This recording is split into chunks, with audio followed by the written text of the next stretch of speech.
7 বছরের প্রেমের পর বিয়ে করলেন কন্টেন্ট ক্রিয়েটর তানিশা।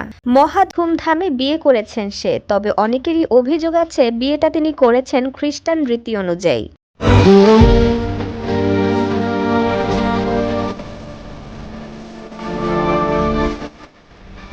তবে কথা সেটি নয়, তানিশার বিয়ের খবর প্রকাশ পাওয়ার পরপরই নেট দুনিয়ায় ছড়িয়ে গেছে কিছু পুরানো ছবি, যেখানে দেখা যায় 7 বছর আগেই বিয়ে হয়েছিল তানিশার। মূলত এখন তিনি যাকে বিয়ে করেছেন তার সাথেই ঠিক 7 বছর আগেই বিয়ে হয়েছিল তার।